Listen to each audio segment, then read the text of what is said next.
हृदयी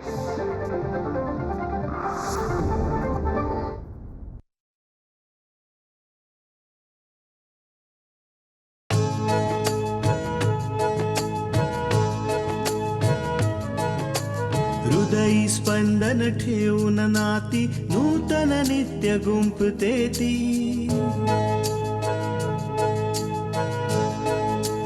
हो हृदयी स्पंदन ठेवून नाती नूतन नित्य गुंफते ती.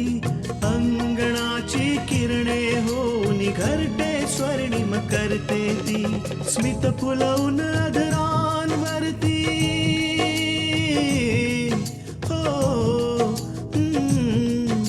स्मित फुलवून अधरांवरती वेदनेत सुख देते ती.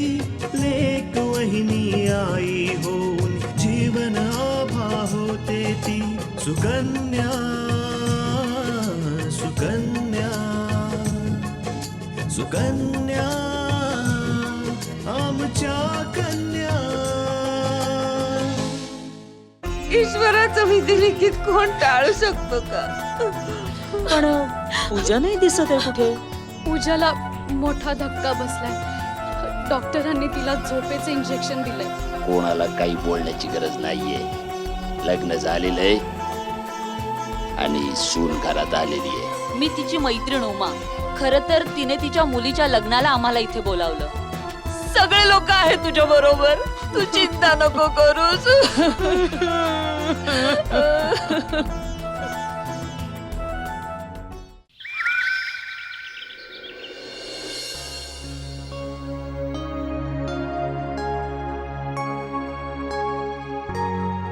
आई,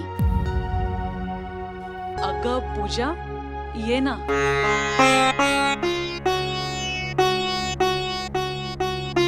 आई, तुम्हाला एक गोष्ट विचारायची होती.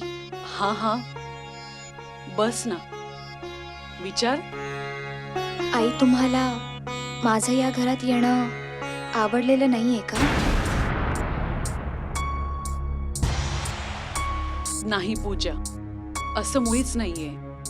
असं जर नसतं ना तर तुम्ही मला आनंदाने आशीर्वाद दिला असता. पण तुम्ही असं नाही केलं आणि काहीही न बोलता तिथनं निघून गेलात. आमचा आशीर्वाद तर नेहमी तुमच्या सोबत आहे. हे पण खरं आहे की आम्ही तुमच्यावर नाराज आहोत. आम्ही नाराज यासाठी नाहीये की तू आणि विशालने आम्हाला न सांगता एवढं मोठं पाऊल टाकलं. पण आम्ही नाराज यासाठी आहोत की तू तुझ्या आईबाबांना धोका दिलास, त्यांच्या विश्वासाला तडा दिलास, त्यांना दुःख दिलंस.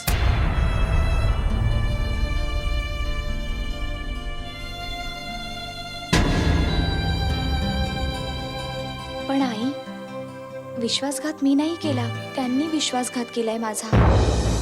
मी किती प्रयत्न केला त्यांना समजवण्याचा, पण ते लोक विशालशी माझं लग्न न करण्यावरच ठाम होते. माझं विशालवर मनापासून प्रेम आहे आई, आणि विशालशिवाय दुसऱ्या कोणाचा विचार करणं किंवा आयुष्य काढण्याचा विचारही करू शकत नाही मी. आणि म्हणूनच मी एवढं मोठं पाऊल उचललं. विशालच्या काही दिवसांच्या प्रेमासाठी तू तुझ्या आई वडिलांचं अनेक वर्षांचं प्रेम विसरून गेलीस.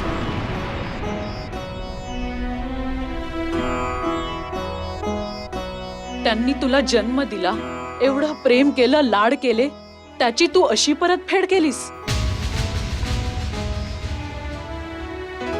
पूजा, घर सोडण्यापूर्वी तू एकदा तरी विचार केलास की तुझ्या अशा प्रकारे इथे येण्याने त्यांना काय वाटलं असेल? सकाळी उठल्यावर जेव्हा तू त्यांना घरात दिसली नसशील तेव्हा केवढा मोठा धक्का बसला असेल त्यांना. खरं सांगू पूजा, आम्हाला तुझ्या आई वडिलांची खूप काळजी वाटते. आम्ही पण एक आई आहोत. समजू शकतो की जर मुलगी अशी घर सोडून निघून गेली तर मनाला किती वेदना होतात. आई, तुम्हाला त्यांची काळजी करण्याची काहीही गरज नाहीये. मला माहितीये ते लोक जसेही असतील बस ठीक असतील. आणि आई, प्रत्येकाला आपला आनंद निवडण्याचा हक्क असतो. मग मी सुद्धा तेच केलंय. तुला आमचं म्हणणं नाही लक्षात येणार पूजा, पण जेव्हा काळ पुढे जाईल आणि तू हे वय मागे सोडून पुढे येशील, आई होशील, तेव्हा तुला आमचं म्हणणं लक्षात येईल.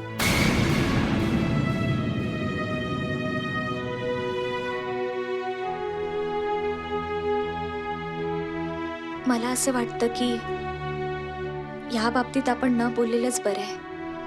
कारण तुम्ही जे बोलताय ते मला पटणार नाही आणि मी जे बोलते ते तुम्हाला नाही पटणार. पूजा, आम्हाला वाटतंय की तू तुझ्या आईबाबांशी जाऊन माफी मागायला हवीस.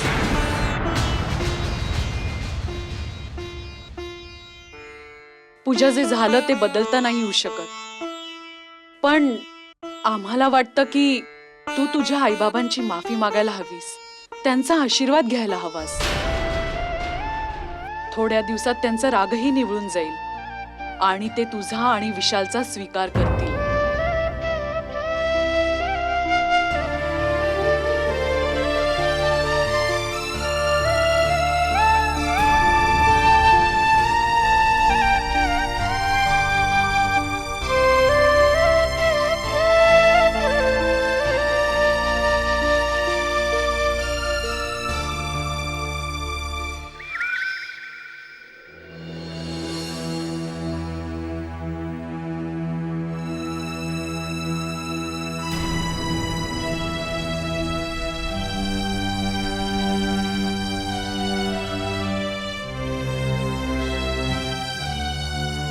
आई, काय झालंय आई? जे झालं ते चांगलं नाही झालं विराज. विशालने असं मुळीच करायला नको होतं. हो आई, पण विशाल आणि पूजाने दोघांनीच नाही केलं हे सगळं. आजी आणि बाबांनी त्यांना साथ दिली म्हणून त्यांनी हे सगळं केलं. नाहीतर विशालला ओळखतेस तू, तो अशा प्रकारचं पाऊल उचलायचा विचारही नाही करणार. या गोष्टीचं आम्हाला सगळ्यात जास्त दुःख आहे. मुलं चुकीचं वागत असतील तर मोठ्यांचं कर्तव्य आहे की त्यांना थांबवावं, पण इथे असं नाही झालं. तुझ्या बाबांनी आणि आजीने या चुकीमध्ये त्यांना साथ दिलीये. आई, मला तर वाटतंय की बाबा आणि आजीने अपूर्वने जो घरी येऊन अपमान केलेला ना, त्याचाच बदला घेण्यासाठी हे सगळं केलं. नाहीतर तुला माहित आहे, बाबांच्या मनात किती मोठी स्वप्न होती विशालच्या लग्नाच्या बाबतीत, की विशालचं लग्न खूप धूमधडाक्यात करावं. हो ना आई? जर असं काही असेल विराज, तर मग आणखीनच चुकीचं झालंय. भुवनेश साहेब आणि कल्याणी वहिनी खूप चांगली माणसं आहेत. त्यांना तर कल्पनाही नसेल की अपूर्वने तुझ्या वडिलांचा जो अपमान केला होता त्याचा बदला तुझे वडील अशा प्रकारे घेतील. आई, कुठे असं तर नाहीये ना की विशालने पण आजी आणि बाबांच्या जोडीने पूजाला फसवण्यासाठी लग्न केलं असेल? नाही विराज, विशाल तर खरंच पूजावर खूप प्रेम करतो. त्याला तर अंदाजही नसेल की तुझ्या बाबांच्या आणि आजीच्या मनात नक्की काय चालू आहे. आई, मला तर वाटतंय की तू विशाल आणि पूजाच्या लग्नाच्या बाबतीत अपूर्व आणि त्याच्या कुटुंबाला सांगून टाकावंस. आम्हाला हा अधिकार नाहीये विराज. हा निर्णय तर तुझे बाबा आणि आजीच घेऊ शकतात. आई, तू विशालवर रागावली आहेस. हो विराज, आम्ही आमच्या मुलांवर असे संस्कार नाही केले की त्यांच्यामुळे आमची मान लाजेने खाली जाईल, पण विशालने असं केलं. आता आम्ही कधीही भुवनेश साहेब आणि कल्याणी वहिनींच्या नजरेला नजर नाही मिळवू शकणार. अच्छा आई, जरा मला एक गोष्ट सांग. जर विशालच्या जागी अशा प्रकारे मी लग्न केलं असतं तर? बेटा, आम्हाला माहितीये तू आमच्या विश्वासाला तडा नाही जाऊ देणार. सुकन्या आमच्या कन्या.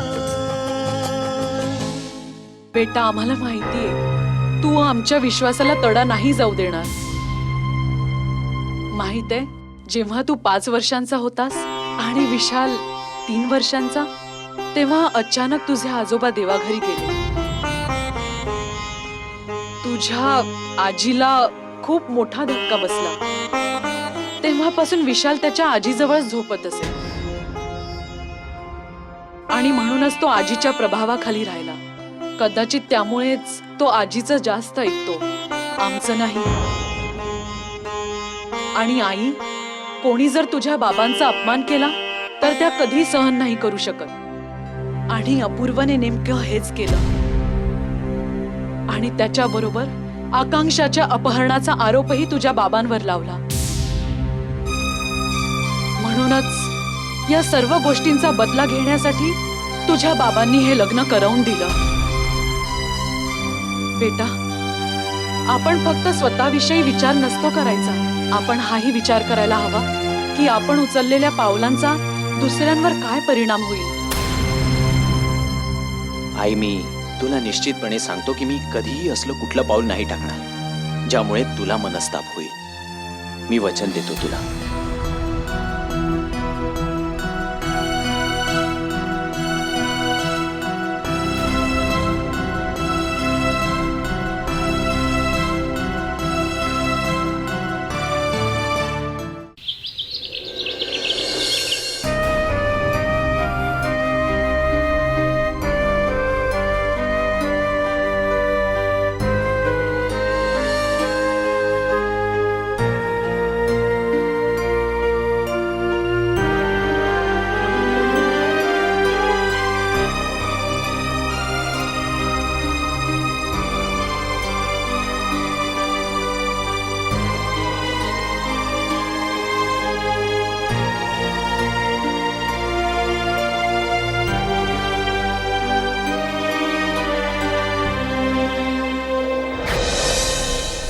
तुम्ही आईशी नाही, माझ्याशी काय ते बोला, माझ्याशी.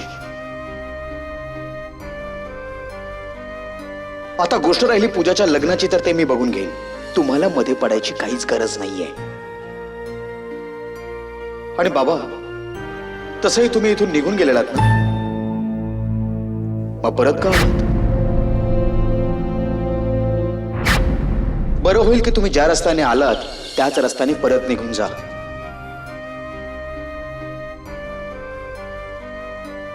आमच्याकडे तुमची फालतू बडबड ऐकायला अजिबात वेळ नाहीये. बाबा, मी तुमची नाही बेटा, नाही. तुला माफी मागण्याची काही आवश्यकता नाहीये. तू माझा मुलगा आहेस आणि मुलांना चुका करण्याचा पूर्ण अधिकार आहे. आणि मोठ्यांना हक्क आहे की त्यांना माफ करा.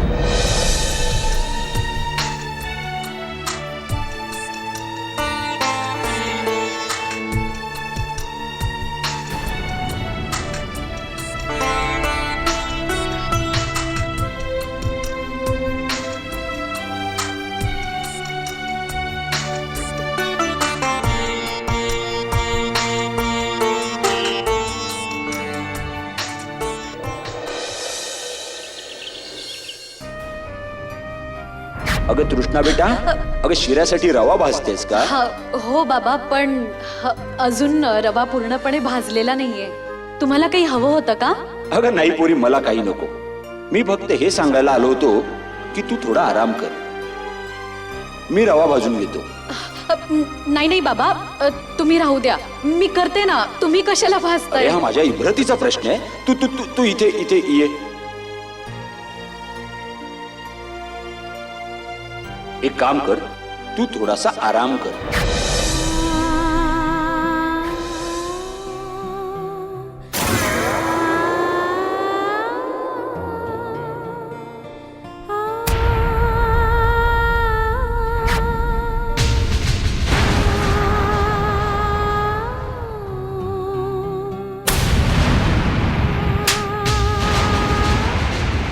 अरे ज्या बाईचा अपमान करून तू तिला घराच्या बाहेर काढतोयस, ती फक्त तुझी पत्नी नाहीये, या घरची सून आहे.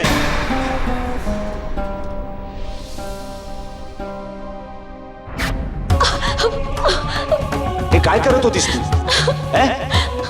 लाज नाही वाटत तुला? जीव द्यायला चालली होतीस. मुला मुलीचं दुःख, मग ते कितीही मोठं असू दे, आई बाप हसत हसत सहन करतात.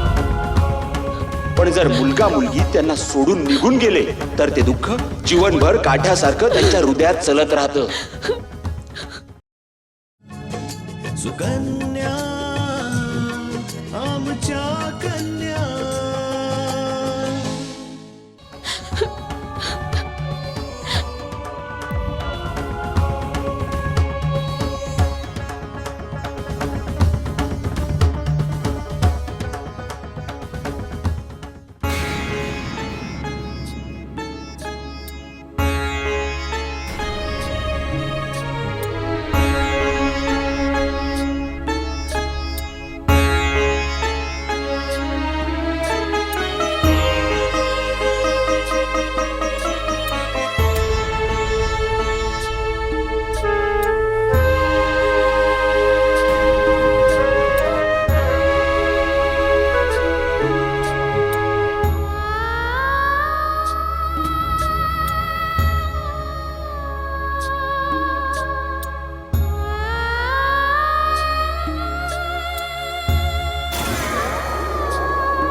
अपूर्वा बेटा, अगदी तूच अशा प्रकारे खचून गेलास तर बाकीच्यांचं काय होईल?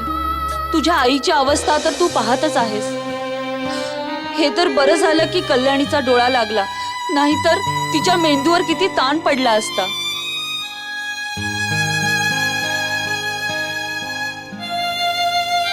आंटी, मी आईला झोपेची गोळी दिली होती. कदाचित त्याचाच हा परिणाम असेल. माझ्याच्याने आईंची ही हालत नाही बघवत आहे. बाबांच्या अचानक अशा जाण्याने आई हे दुःख सहनच नाही करू शकत आहे. हो, एक वेळ माणूस आजारी असेल आणि त्याचं निधन झालं तरी आपण समजू शकतो.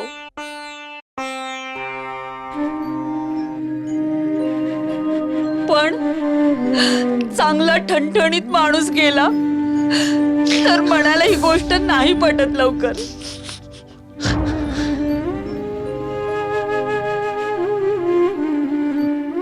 मला तर असं वाटतंय की बाबा इथेच कुठे जवळ. कल्याणी,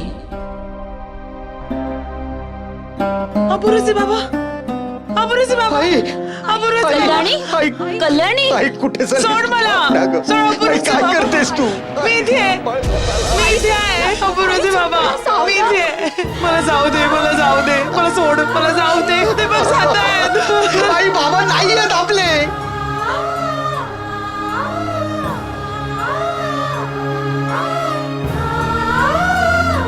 बाबा आपल्याला सोडून गेलेत. आई, बाबा, अपूर्वा, बाबा आपल्याला सोडून गेलेत. आई, सोडून गेले.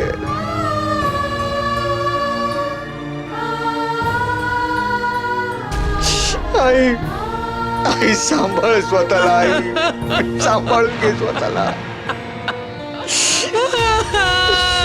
आई, आपल्या मनावर ताबा ठेव ग. आई, नको रडू, नको रडूस. आई, सुकन्या आमच्या कन्या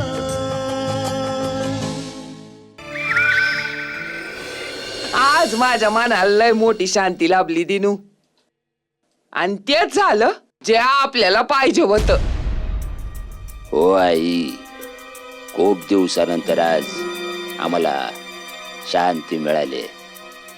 असं वाटतंय जणू सगळं काही मिळालंय. पूजाच्या अशा प्रकारच्या येण्यानं अपूर्व असा तडफडत असेल ना, त्याला काही कळलंच नाही म्हणून, नाही तर इथंच आला असता.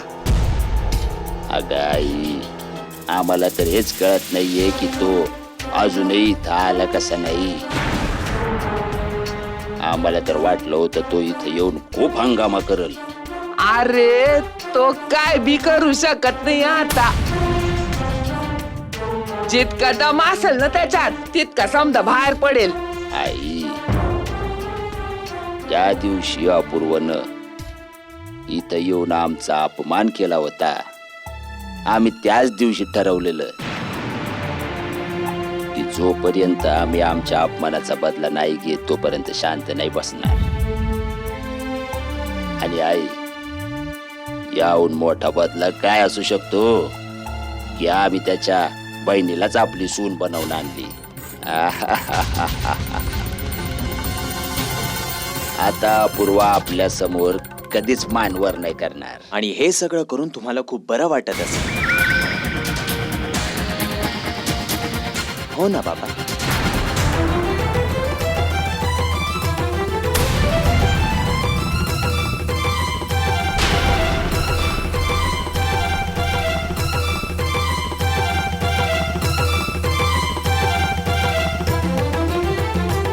बाबा, मला तर आधीपासूनच संशय होता की अपूर्वाचा स्वतःच्या अपमानाबद्दल बदला घेण्यासाठी तुम्हीच विशालला सांगितलं असेल अशा प्रकारे लग्न करायला.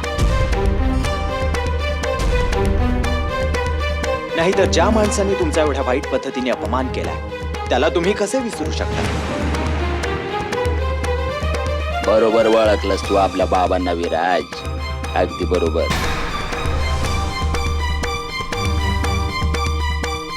पण त्याबरोबर एक सत्य आणखी आहे. पूजाचा या सगळ्या प्रकरणात काही देणं नाही. त्या घरात सून होऊन आलीये आणि मुलगी होऊन राहील.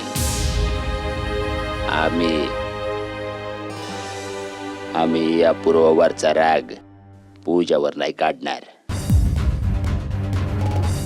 बाबा, तुमच्या असं करण्यामुळे तुम्ही केलेली चूक सुधारली नाही जाऊ शकत. आणि विचार करा, समजा हेच काम आपल्या रागिणीने केलं तर? विराज,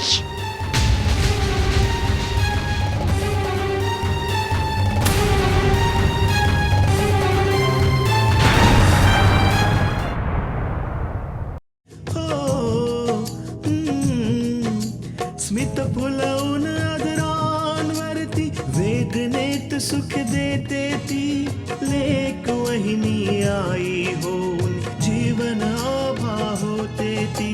सुकन्या सुकन्या सुकन्या आमच्या कन्या.